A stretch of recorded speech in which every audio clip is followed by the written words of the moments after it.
Birch al yayin.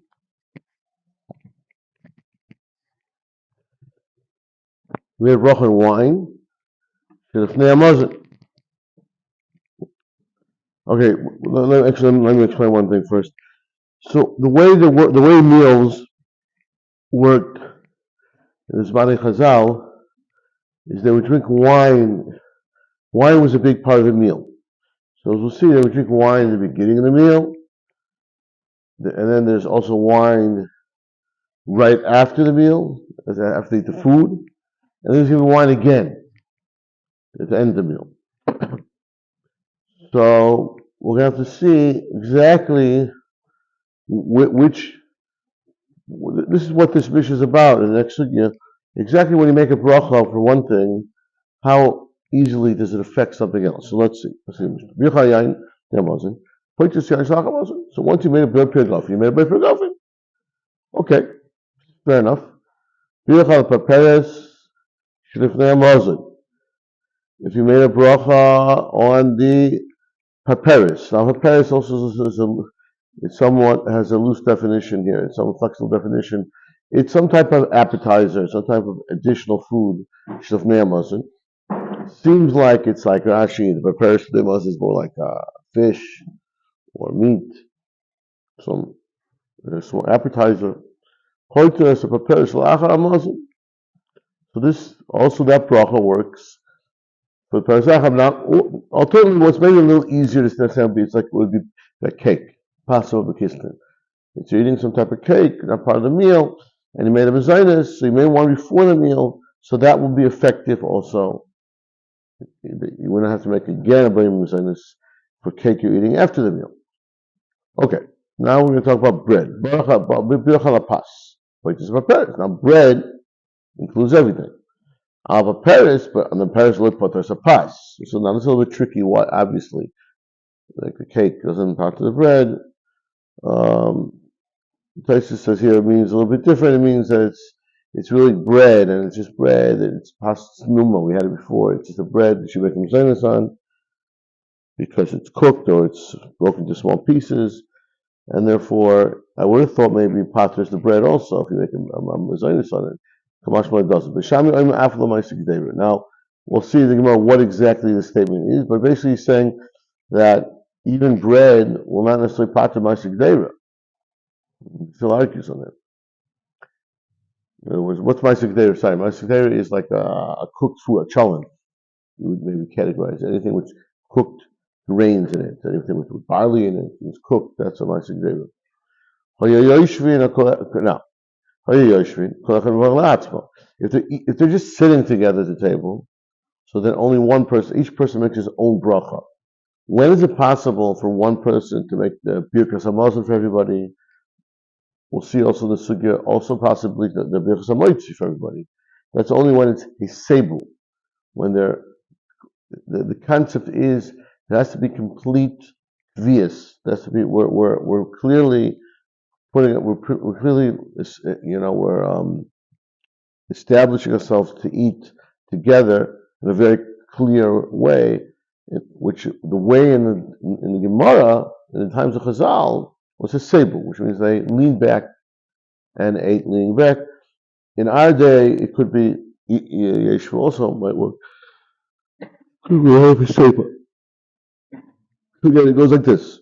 If they're eating together, Yoshvin, everyone makes it on. A save wants to make a save. Okay. Now again, if they have wine in the middle of the meal, each makes his own bracha.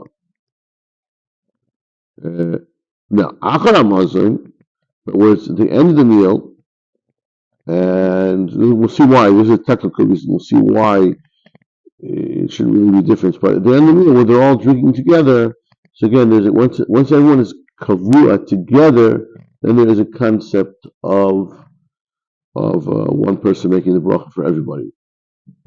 Okay. So that's now we're going to talk about one of the halacha here. So there's part of the meal over there that they would take some some fragrances or herbs, and they would cook them and this would give a good smell at the end of the meal. So that also requires a bracha. So because Samim, so he who made the bracha on the wine, once one person makes one bracha, he also makes the bracha on the Samim, even though it's only after the meal, it's not connected to the meal, but still, he made the bracha on the wine and the meal, so he should continue. Okay. So again, basically, we're going to explain something in the Mishnah. This is a very important halacha. There's a big insight here. So we're saying that you drink wine before the meal. So this wine before the meal affects the wine later on. Okay, it's pretty logical. But now remember one important concept though, that the concept that I make a bracha now on something else is based on a concept of kvias. That I am, the wine I'm drinking in this meal is all one kvias, which really means it's like I'm eating it together. It's all one sitting. It's a sitting of wine. That's why it's one bracha. So now the Gemara is going to explain how that works.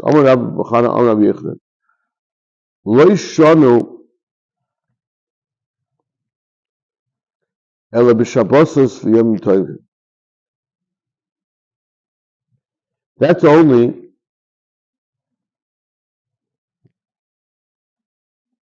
b'shabbosos yom tovim. When do we say that the one kviyas of wine is effective for the other kviyas, for another wine?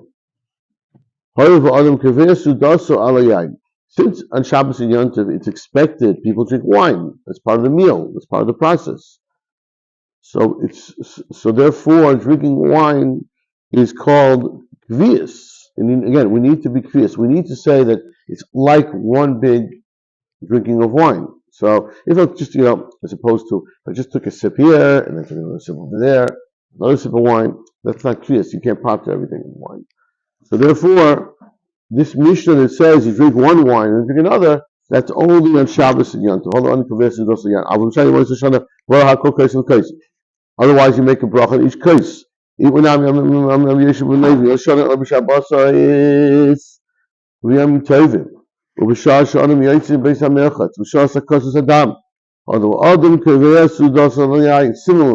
it's the same thing. That which we say kriyas is only on Shabbos and Yom Tov, or if there's some other situation, he went to the merchatz and he needs, as part of his health, to have a big meal and a big meal of wine, and therefore he's keveya al sudasik. Now,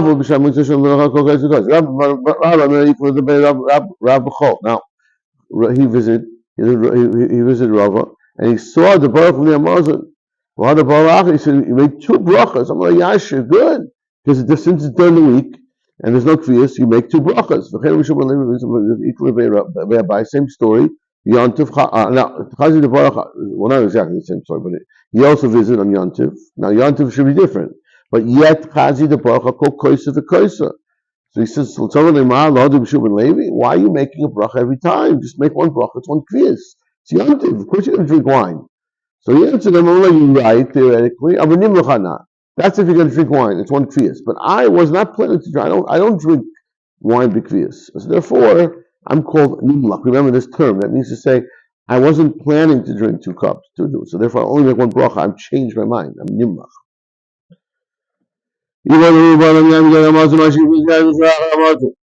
Okay, now there's another sticky thing here. Yeah, it's yontif, whatever, and I made a brody girlfriend. But now there's another time you drink wine.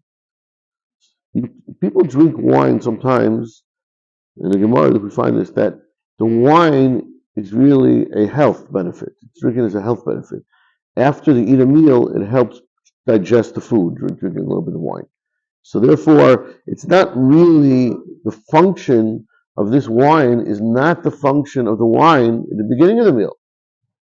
So therefore, we say, we have a question. Can the wine, which we'll see in a second, is for health, in a part of the wine after the wine? If the one beginning, part is the one only at the end, There's Mishum Zelishtois, because that's drinking and drinking. Drinking wine is drinking wine. But the problem is over here. This wine, after the eating right away, is to digest, to absorb the food. Or maybe it doesn't really matter. Either way, you're drinking wine. It doesn't matter. Rav Amr Potter, yes, it doesn't matter if kind of Amr Eino Potter. No, it's different drinking. It's not clear. So Rav Potter, Shesham Eino Potter. We don't call to either Rav Eino Potter. So many are saying no. Eisvei Rav and Rav Nachman. Now let's learn. So let's take a look at our Mishnah. Let's now go back to the Mishnah and see how we can apply it to this question.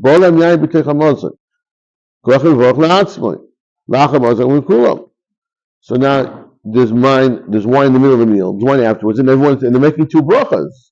So apparently it doesn't work. That's not the point of the Mishnah. We're not coming to get into that issue. We're just saying, how do you relate to the bracha of the wine before and after? Is it one person making or everyone making their own? So therefore, the correct translation of the Mishnah would be hachikamer. Doesn't mean that it's about the same situation. Wine in the middle and then wine after. No, it's saying if the wine came in the middle, so then it makes his own bracha. The wine came in the end, not. A